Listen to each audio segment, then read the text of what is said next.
Hello everybody, welcome back to my channel, Kathy's Favorite Things. I'm so glad you guys decided to come and visit me. Today I have for you a March collage that is hosted by Jovi from Creating with Jovi. That's her channel name. And this month's prompt for the collab is the hashtag you didn't know. And I'm going to take you through my collage and explain what I did. So if we start at the top, you see the stethoscopes, and the stethoscope represent my career in nursing, in healthcare. For the past couple of years, I have not been practicing, but that's my career that represents me, the stethoscopes, and it says health, and you have all the different color stethoscopes. So that's what that means. And then there is a map of New York, and right up the top it says New York State. That's the state that I live in. And in the state of New York, I added some jemmies that you can see right there. I'm gonna give you an up close look in a minute. So where I place the jemmies are places that have a meaning to me, and we're gonna start with the one at the bottom. It says New York City and Long Island. And New York City, well, Long Island first, it was a place where I lived for about a year when I got here to the US from Chile, South America. And New York City is the place where I ran my first marathon, a full marathon in 2005. The specific date was November 6, 2005, and it was a really memorable celebration for me, and a great memory actually, because it was really something that I trained for, and it took a lot of time and endurance, and it was a very emotional moment. So I always like to remember that and talk about it when I can. So I started running in March of 2005. I started training at the YMCA with a running group. And so that was, here it says 9 months ago, you couldn't run a mile. And that's perfect because, like I said, I started training in March of 2005. And in November was exactly 9 months. So I started running in March, and then in May that same year, I ran the Long Island Half Marathon, and that was May 1st of 2005. So in that same year, I started running in March of 2005. In May 1st, I ran my first half marathon ever. And then in November 6th, I ran my first full marathon, which is 26.2 miles. So it was a lot of fun. It was a fun year. And so the hummingbird, okay, so this is supposed to be me.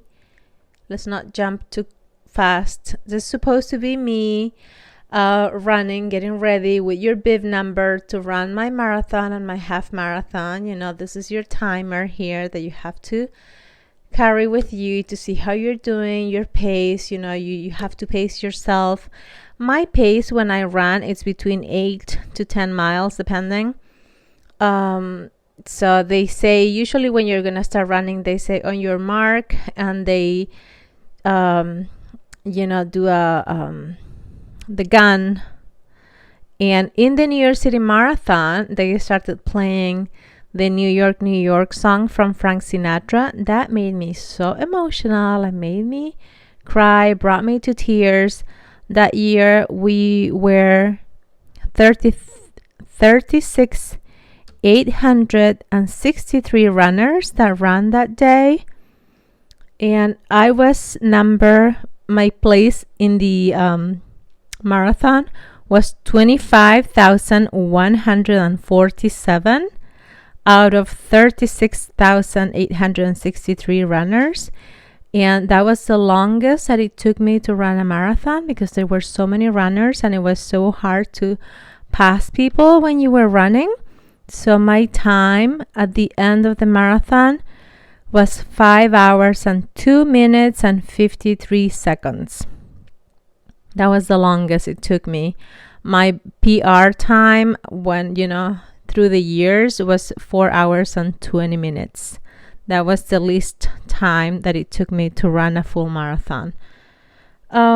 So when you are prepping to run, it says prep to run, you have to make sure that you have the right shoes. So you usually have to go to places where they specialize in running shoes, and they fit, they watch you run, they put you on a treadmill and they watch you run, and they say if you're a pronator or an overpronator, and they give you the specific shoe for you, which runs between the $150 and $200. So you have to put time and money into training to run a marathon. So that's why the shoes are there, because they are so important. And you have to, when you are a runner, you have to change your shoes every 100 miles, they say, or every 200 miles. So you have to go through shoes, through the year. I used to buy like 3 or 4 pairs of shoes in a year for running. And then if we go over here, you see Lake George area. It's in the Adirondacks. The Adirondacks, it's also a place where I ran a lot of races. I also did a triathlon here in the Adirondacks, which is pretty close to where I live. Here it says capital Saratoga, which is where I actually live, in Saratoga County. Here is Albany, which is the state, the capital of New York. It's Albany. It's right here. But here in the Adirondacks is all the fun in the summer. You can go to Lake George, which is here. They have a nice resort, which is the Sagamore, that we go a lot also in the summer with my family. And every time I have visitors, I bring them there too. So that's why this piece of paper is here, the Lake George area in New York Adirondacks. I truly love New York. This is the place that I've lived the most here in the United States, and it's an awesome place to live. It's pretty cold in the winter, but the summers are a lot of fun. There are beautiful places we can visit. And now let's go into the hummingbird. And why did I use the hummingbird? Well, the hummingbird really means a lot of things to me. First of all, every time I see them, it brings me so much joy and excitement. And that's also a feeling that I feel when I run a marathon, when I'm training, and it's a lot of joy and excitement and the feel of accomplishment. It's something really important too. So the hummingbirds, they can achieve the impossible because they can fly backwards. And I achieved the impossible when I crossed the finish line after running on my feet for 5 hours and 2 seconds.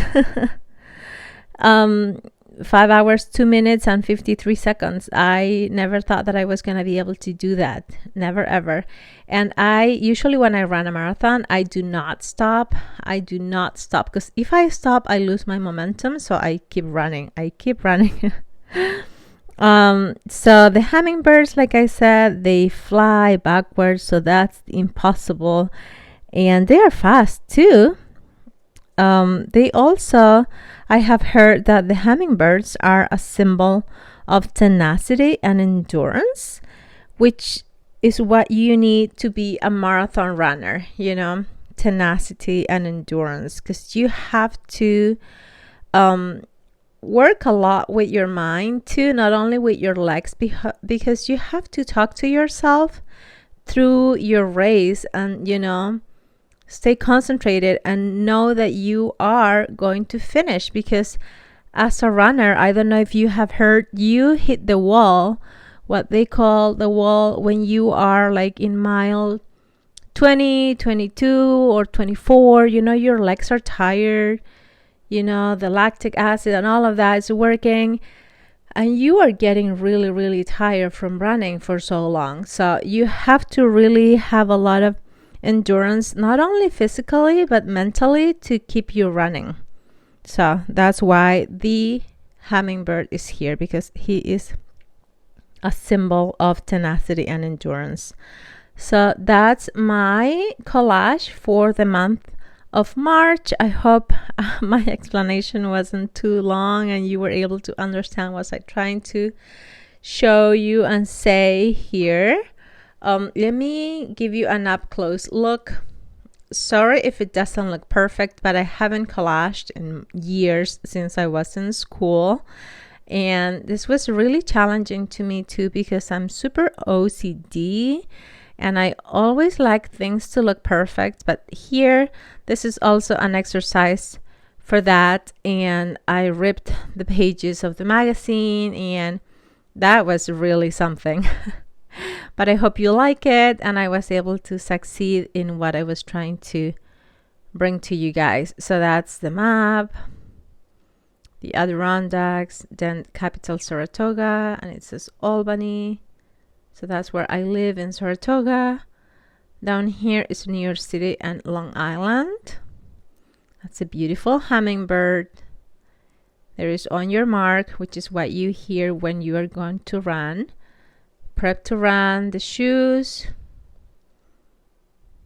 And down here, I love New York and the Adirondacks area. So thank you so much, Jovi, for letting me join this, for doing this, an open collaboration. This is my medal that I got when I finished running my New York City Marathon, which is the one that I was talking about. And it says there 2005. If you're subscribed to me, you probably saw a picture that I posted a few days ago in my community post. It should be there if you want to go look at it. If not, I'm going to maybe try to add it at the end or post it again in my community post. But thank you so much, everybody, for watching. And thank you so much, Jovi, for doing this. Super fun. And thank you, everybody, again. Have a great day. Bye now.